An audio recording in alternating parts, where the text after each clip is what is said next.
All right, man. I'm back on the main channel, and I just have something to talk about. Since we already been past game one of the final, that we heading on to game two of the finals. The Celtics they ended up like dominating the Mavericks in game one. The Mavericks will be looking to get their get back pretty soon. But I am here to address the ring culture, and we all know what the ring culture is. The way your career is determined, through NBA Finals appearances and rings, ultimately, right? It's all about the championship in most people's eyes. And now, it's very nuanced. That's all I got to say. It's very, very nuanced because there is some careers that are like they need the ring to be like in these type of conversations. Then there are other careers. It's like, did they really need a ring? It's like I don't think they need a ring because they was one of the most successful during their decade or during their time when playing. So I'm going to give you a couple examples, and I'm going to say why I don't believe or why I do believe said player needed the ring to actually elevate their career. And we need to go ahead and talk about it right now. Now, the main person that started this whole argument, James Harden. Now, Rasheed Wallace, he won his little podcast with like what under was it Underdog Fantasy or something like that. He just said just outright that James Harden is a loser because he couldn't get to the finals or win the finals. See, this is where I just have to push back on that. Now, I'm gonna go through James Harden time as the superstar. Now, he wasn't the superstar all the way, throughout the whole 2010. He just wasn't. It started right at 2015, and that's where his career took off. Now, he made stars, want to flock to him because he was an up and coming rising superstar. So here comes Dwight Howard. So him and Dwight Howard, they won that tear. They made it to what's the conference finals. Now, did James Harden perform good in those what's the conference finals? No. But guess what? Those was James Harden's first time being a superstar type talent, seeing no one defensive coverages in his whole entire career. So am I going to give him a pass for that? Absolutely, I would give him a pass for that. 2016, they had like a 41-41 season. Dwight Howard missed most of the year with maybe like a back injury or something. I forgot. They got ousted once again, but this time the first round by the Golden State Warriors. Okay, Flushing is weird. It looked like the relationship between James Harden and Dwight Howard wasn't, deteriorating. So guess what? They moved on for Dwight Howard, and they got Mike D'Antoni for the coach, and they let James Harden be the PG. Now, this is where I had to have pushback on James Harden because I just do not understand that performance he did against the Spurs. I just don't.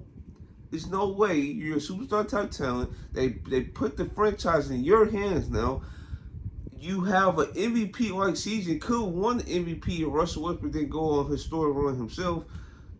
And you lay an egg like that against the Spurs with no Kawhi Leonard, bro, that was the time to actually explode. Now, if other folks did that in their career, guess what? They would get the same type of criticism as James Harden would have. And this is where folks be having the most problem with him because he have these moments in the playoffs where he just look downright awful, but he also have absolutely great highs in the playoffs that no one talk about because of the lowest points in his playoff career is so glaring. Like, this is a glaring hole in his career because there's no way, shape, or form you was favored to win the series, if I remember it correctly. Then game 5 and 6, I think game 5, Kawhi Leonard, he ended up missing the rest of the game. He played some, but he missed the rest. Game 6, he did not play at all. He didn't play at all, and you somehow fumbled that. That's why folks get like irritated right there because that should not have happened. So we're going to next year. They trade for Chris Paul, take the responsibility of James Harden. They had 65 win season, number one seed. They get to Western Conference Finals again. Guess who they face again? The Warriors. See, now I'm very indifferent about this because James Harden, in my opinion, he should got the job done. Now, folks say even with Chris Paul, they would have still lost the series. I have to disagree with that because the Warriors are literally on the ropes. If you have a Chris Paul in that Game 7 situation where he went over 27 for 3, There would have been a moment where Chris Paul would got the ball. So, hey, let's scratch this. Let's get easier buckets. Let's try to dump it down Clint Capella. Let's try make the game easier for us. Let's not chunk all these threes. I don't think Chris Paul would be involved in that. Plus, Chris Paul is literally one of the only people on the team that was advised to keep shooting the mid-range jumper. So yeah, I highly doubt the Warriors would won if Chris Paul was there. But think about it is James Harden. I think he had like a great game 6, but I think he slowed down throughout the course of the game. Then game 7, he started out good, and the rest of it it just wasn't good because he was part of the reason why they went over 27 as well. And yeah, that's also like another hole, a glaring hole, but I don't think it was as bad as 2017 though. And I don't think that should get held against them. Just like I said, think 2019 should not get held against them because at that point, Chris Paul looked like he was aging fast. The team around him was like hurt or just getting old. It just ran its course. It was definitely time. And I'm not gonna go through his whole career, but just know that his career should not be highlighted whether he won a ring or not. He's one of the most successful players in the NBA. He's one of the greatest playmakers of all time, one of the greatest scorers of all time. There's no reason why folks think he's a loser because he couldn't get it done 1 year when he actually had the chance to actually break through. That does not make no sense to me. Another person that, the old heads want to say he's a winner because he won game 1 of the NBA Finals is Allen Iverson. Why in the world he doesn't get criticized as a loser? Matter of fact, if we judge James Harden and Allen Iverson's career, who career do you think you would have? Or would you want? You would easily want James Harden's career. Easily. Because Allen Iverson, in his time with the Sixers, besides that one finals win, what has he done in his career that warranted the respect he got besides, being like a culture, trendsetter? That's what I want to say. Outside being that, what part of the career would you want that is so great? You would want really nothing. Like, don't get me wrong, he's the MVP for a reason. He got us 30 points 2 times in his career. I think at one point he could have won the scoring championship, but Kobe Bryant averaged 35 points per game. And after those seasons with the Sixers, and 2 seasons with Denver, his career deteriorated. His career don't have the longevity like a James Harden. James Harden to this day, yes, I may criticize him because he lost a tremendous amount of step. He's just not the same player no more. But even before then, with the first year of his Nets tenure, he looked like one of the best players in the world still in his 30s. So yeah, after maybe 31, 32, Allen Iverson was pushing it, dog. Bro, no, I would easily want a James Harden type career over Allen Iverson. And this next person I'm about to talk about, Carmelo Anthony. Now, it's pretty interesting because Carmelo, he made the Western Conference Finals one time. But when he got Allen Iverson, they did not do anything. So they had to trade for a guard that's actually going to have to be a leader in Chauncey Billups. And the next year, they actually did make it to Western Conference Finals. But what I just don't understand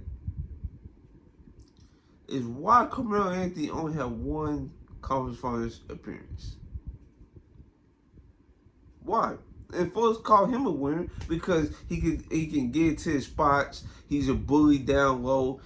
He's a tremendous scorer in the regular season, but nobody ever talks about his playoff career. Nobody. And that is quite interesting because if you look at his percentages in the playoffs, it is quite garbage. And James Harden, don't get me wrong, he had some stinkers. But James Harden also had way more better playoff performances than Carmelo Anthony. And folks do not ever call Carmelo Anthony a loser for some reason. And I just do not understand that, right? Another career that it's just crazy to even say out loud is T-Mac. Nobody ever called him a loser. I think he had 1 year that he was the scoring champ. and he haven't made it out the first round ever in his career, but nobody ever called him a loser, right? You see where I'm going with this, bro? Tracy McGrady did not get out the first round his entire career. When he had the opportunity to get out the first round against the Pistons, he blew a 3-run lead. He performed great in games 1 through 3. No, 4. It was 3 or 4. And then the rest of the series, he was complete garbage. So I just know. And then his Rockets tenure, feel like he was always hurt. And him and Yao Ming could ever be like healthy together throughout a whole playoff run. So yeah, they don't ever call him a loser.